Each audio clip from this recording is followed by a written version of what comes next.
An important conversation at a policy and a business level as we start to pick through the ways that COVID has changed the business environment forever is the impact that COVID has had on our digital transformation strategies and on labor. I mean, the pandemic caused the future of work to arrive early, and in a country with worrying levels of unemployment, we must ask, to what extent is the pandemic-induced regime of remote work, AI-enabled software and automation here to stay? And we know that two ways businesses historically have controlled costs and mitigated uncertainty during recessions are by adopting automation and redesigning work processes, which reduce the share of jobs involving mainly routine tasks. So it really is an important question right now. And it's a subject that is close to my next guest's heart, Dr. Roze Phillips, who's Executive Director, Value Creation at the Gordon Institute of Business Science here in Johannesburg, part of the University of Pretoria, but based here in Ilovo. Dr. Phillips, welcome to Business Talk. Tell me a little bit more about your career in the digital space. Yeah, thank you, Michael, for having me on the show. So first and foremost, I've spent 20 years of my life at Accenture. Accenture is a management consulting business. And during that time, it really was about finding the sweet spot between human ingenuity and technological advancement. At that time, we were talking about making sure that we combine intelligent machines with human ingenuity so that we can unlock exponential growth. After that, I joined APSA, head of people and culture. And that's where really the human ingenuity part came through for me, putting people first in the face of digital advancement. And now I've joined GIBS. And at GIBS, I believe that learning is the gift you give yourself. It's the gift you give your future self, and that's what we do at GIBS. We work at the interface of business, government, and society, using management and leadership education to advance responsible business thinking within the context of a growing digital and the post-pandemic world.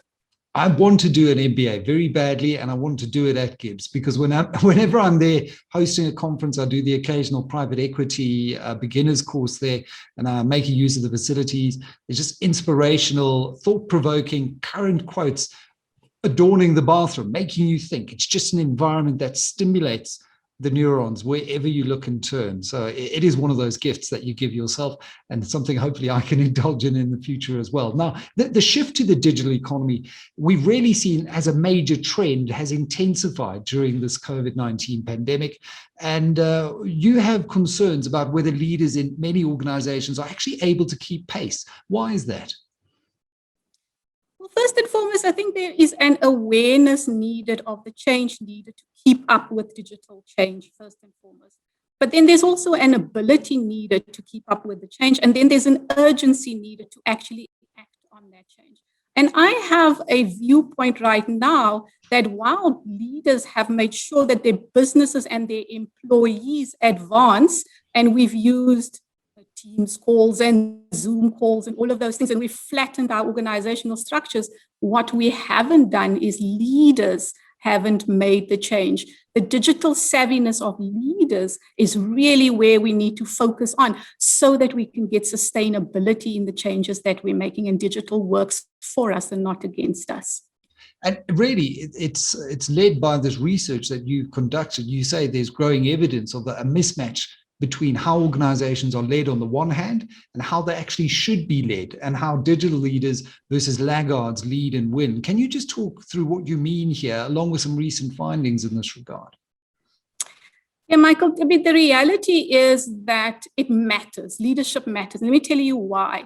Even if there is a growing mismatch, at the end of the day, leaders lead organizations, right? They are the captains of their ships. They're the ones that make the decision who to hire, who to fire, who to promote. They make the decisions as to where to invest, where to divest, the divestitures that they might want to do. They make the decision on what money to spend on digital interventions. Where does research and development go? Where does the money go? So it's very, very important that leadership and the focus on leadership should be there.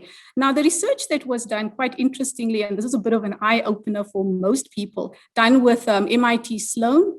And what came out is that although 82% of respondents, this was 4,400 leaders across 120 countries that they interviewed, although 82% of respondents say what we need is digitally savvy leaders, 12% of them say they don't have that leaders in their business. 9% of them say that even though they have leaders, that want to be digitally savvy, they don't have the skill. So we don't have the skill, we don't have the mindset, we don't have the behavior. And then ultimately 13% of them say, 13%, only 13% say they don't believe that their businesses can compete given the current leadership cohort that they have.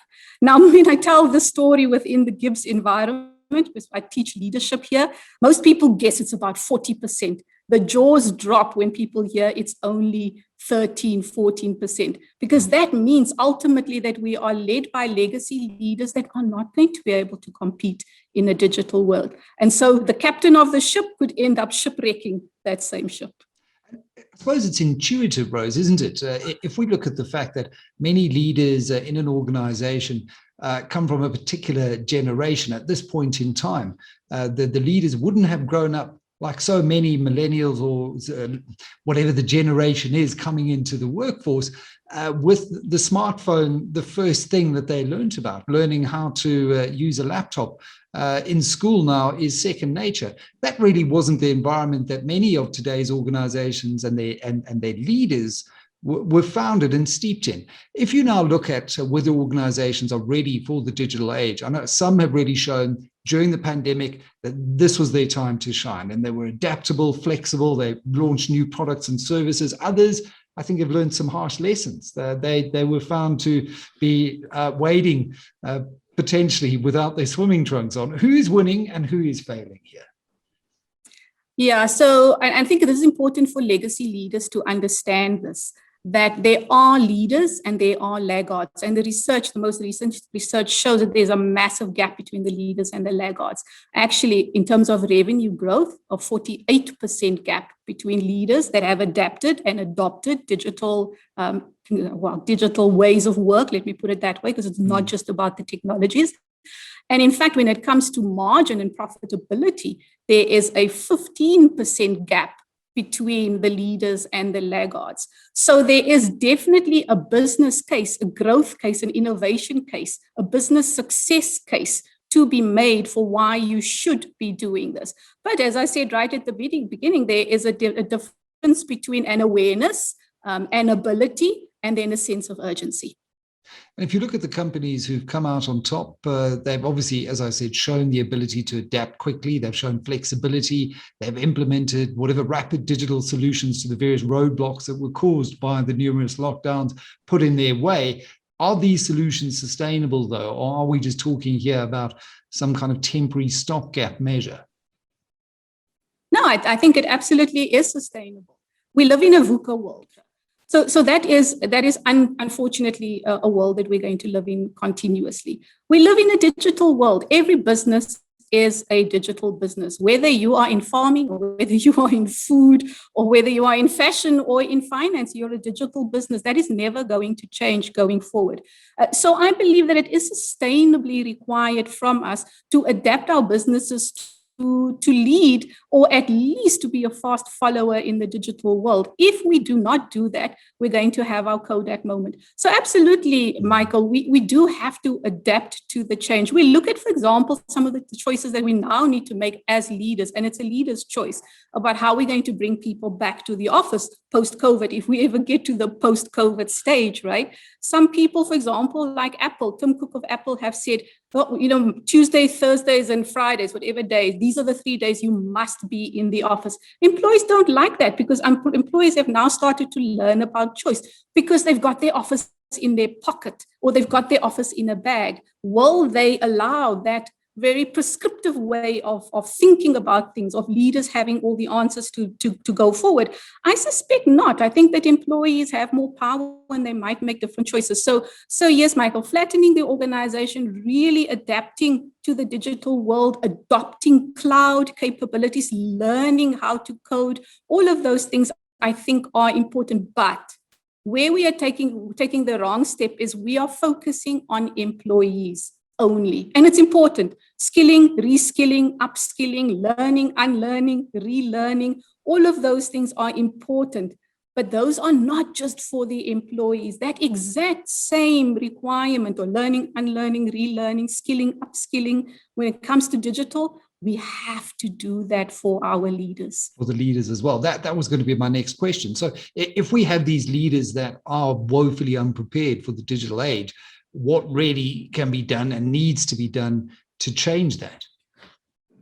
So let me just maybe first and foremost say, where's the problem? Right? And I think the problem is that there are these blind spots that leaders have. And I want to call out two particular blind spots. There's those strategic blind spots. The strategic blind spots, and you mentioned it earlier, legacy leadership. So thinking that you can bring the old style of command and control, very hierarchical, having all the answers in a digital world to bear. It doesn't work when you've got a very distributed workforce and people have to make decisions in an agile way. So that's the first strategic blind spot that leaders have. And then the second is really some of the cultural and the people blind spots that leaders have, in terms of they do not think yet that they can have autonomy amongst employees, or they can have self-directed organizations where people make their own decisions. So those are, for me, the two big blind spots that leaders have and that leaders need to close. But in terms of answering your question directly, I think there are 4 shifts for me, Michael. The first shift is a shift of moving from linear thinking to exponential thinking. And for me, that is probably the biggest light bulb moment that a leader needs. And I don't know how much time we have, but if I could just maybe do a little bit of a thought experiment. This is online. We're talking about the digital future. This is online, and this is the beauty of it. We don't have deadlines. We can carry on. So please dive in. Okay, perfect. So let me go down this road with you and with the audience. If I was to give you R1 today, and I say I'm going to double that rand for you, and then in 30 days I will give you whatever that value is, or in 30 days I'll give you R1 million. Now, this is where I'm testing linear thinking versus exponential thinking.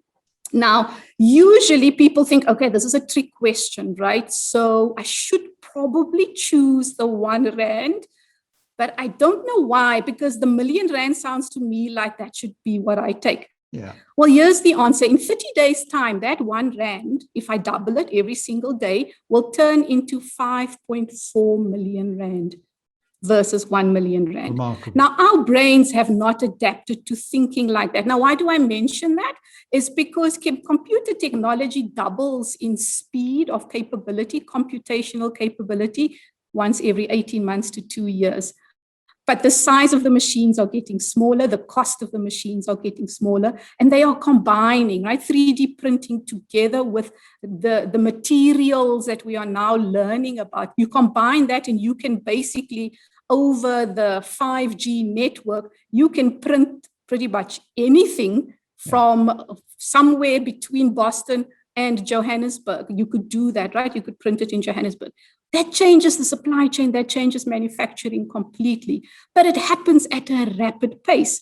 But because our brains think linearly, we cannot adapt to thinking exponentially. 1, 2, 4, 8, 16, 32, 64, 128, and 254, that is 10 days of R1 doubling, right? When you get to day 27, it's at 671,000 Rand.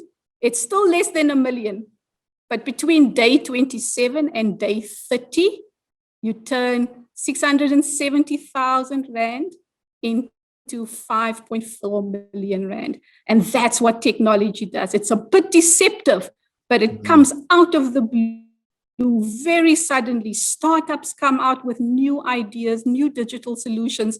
And the legacy leaders go, I didn't know this was happening. I thought I had time. So that's the first shift, from really moving from thinking linearly about things and allowing your decision-making to be influenced by how fast the world is changing into an exponential way of doing things. The second one is really about stopping the belief that you have all the answers. Now, in fact, leaders are made leaders, they are made managers, they make it to the C-suite because they have all the answers, they make all the decisions. But now the world is so complex. And in fact, your front line has more of the answers, your front line has more of the insights, your front line spends more time with your customers. So really, you must open your environment to listen to your employees, listen to your customers, listen to your partners, because that's where the insights from which you can really build an innovative business. Not all the answers, asking better questions. That's shift number 2. Shift number 3, use your power to empower. You know, the legacy leaders, as you say, we used to be all powerful. We want that status. We are authoritarian. We make the decisions. We command and control. We tell. Now we have to ask and we have to empower. And then the last and the final one, I would say, we get to our leadership positions because of our IQ, top in our class, A students, etc. But we stay in leadership positions because we've got emotional quotient. Our EQ is better. We stay in leadership position because we've got cultural quotient. We understand different cultures. We embrace diversity. We can embrace different generations because we've got about 5 generations working now in the same workspace. So if we combine that, I actually call that multi-Q. It's a statement I came up with, moving from IQ to multi-Q and embracing diversity in the workplace, allowing all voices to add to the innovation in your business, allowing for better ideas, better innovation, growth, and impact. I love those examples, Dr. Phillips, and it almost in my head while you're sharing those examples reminds me of different cultural phrases that I often use on the business show. We talk about Dr Roze Phillips and what he says about your known unknowns and your unknown unknowns, and business leaders need to be aware of those blind spots. But then also talking about learning from the people in our organizations. The Japanese leadership style, you think of Toyota and the innovation that came out of that organization, that really came from opening up ideas to the shop floor to say, give us your best ideas and we'll see if we can incorporate the best ones into our organization, and really combining all of that thinking together. Now, if you look at what leaders can do personally to embrace the digital age here and create this culture, this nebulous thing called culture in a digital age, it's the one challenge that I repeatedly get thrown back at me. I had Alan Peelinger first round on the show. He said, what do you think of work from home? He said, can't wait to have feet under the desks again.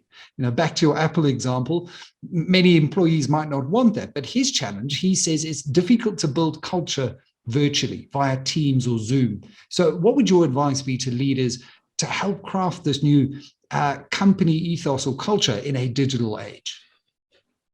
Yeah, the reality is there are no easy answers, right? As I said, there are only better questions that we can ask. And I will go back to the point of you have to really speak to your employees. What we need is adaptive leadership. We teach a course at GIBS about adaptive leadership and adaptive change, which means that the leader must unfortunately embrace the paradox that there is within being a leader. The paradox of being a hero, being the one that leads and making the difficult decisions, versus the paradox of being a host who is much more collaborative and listening to what happens within your environment, in your organization. So first and foremost, learn. Secondly, be humble, recognizing you don't have all the answers. Walk the shop floor digitally, of course. Walk the shop floor digitally. Listen, be empathetic, use those EQ skills, and understand what it is that your people need to thrive in the workplace. And when I say your people, I'm not talking just about your employees. Think about all of your stakeholders, your customers, et cetera, et cetera, et cetera. And then be very purpose-driven in your organization. Don't advance only short-term financial gain that really benefits only the shareholders. Think long-term. It's a paradox, right, Michael? Because it's easier and much more tangible to think short-term. But in fact, the much more longer-term, much more impactful, much more sustainable way to run your business is to involve everybody as far as you can into a decision process, and then take it from there. And just accept you're never going to have all the answers. Just be adaptable. Well, Dr. Phillips, it's been fantastic talking to you. I hope we can get over what they call in the US quartitis. We don't have quarterly reporting here. We report at interim periods, but to get away from that focus on the near and look up onto the horizon and see how the world is changing around us, and to be adaptable and flexible, and build those digital companies that people want to work for in the future. And to do that, I think it all comes back down to mastering your own leadership, and that comes down to learning as well, and lifelong learning. Dr. Roze Phillips, Executive Director for Value Creation at GIBS, thanks so much for your time. Thank you, Michael.